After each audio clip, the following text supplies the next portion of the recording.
Well, Florida will be the first state in the country to eliminate vaccine mandates for children. The state surgeon general, Dr. Joseph Ladapo, calling the current vaccine requirements, quote, immoral intrusions on people's rights, going on to say it's hampering parents' ability to make health decisions for their children.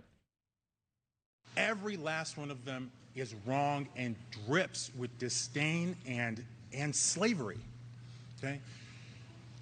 Who am I as a government or anyone else, or who am I as a man standing here now to tell you what you should put in your body?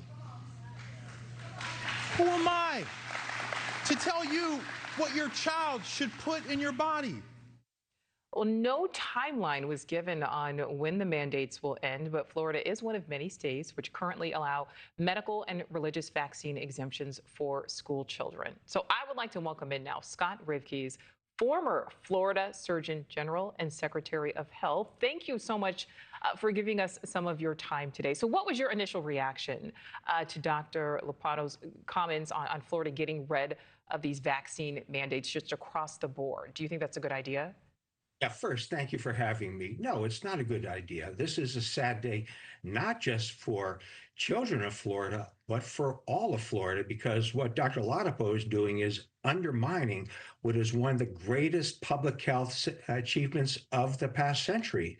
And the consequences of this recommendation go beyond healthcare. It's going to impact education. It's going to impact tourism. It's going to impact the health of a community. You know, and I think, again, I just want to stress, you are a former Florida Surgeon General, so you certainly have the knowledge here. And we saw that recent measles outbreak in Texas. People died. What do you think a move like removing all vaccine requirements could mean for Florida students and staff at schools? Yeah, first of all, parents are going to be confused and parents are going to be afraid.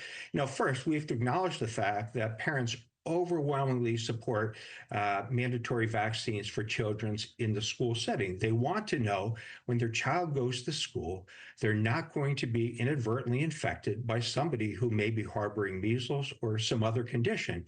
And there's a good example of how this played out in Broward County last year, where there was an outbreak of measles, and typically what happens when we see measles is that individuals need to be isolated.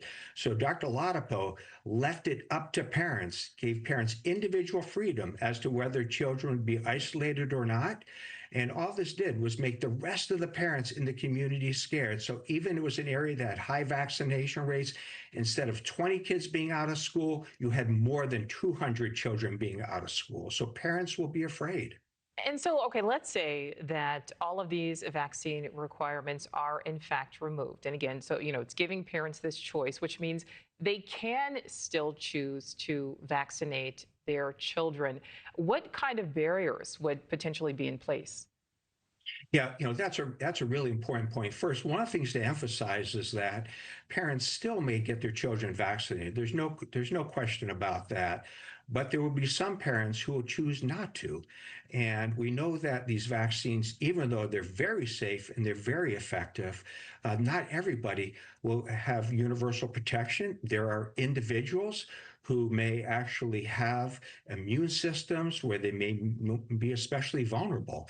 So what this ends up happening is that by giving individual freedom to some individuals not to get vaccinated, it actually will trample on the freedom of others who will now be afraid to go out in public.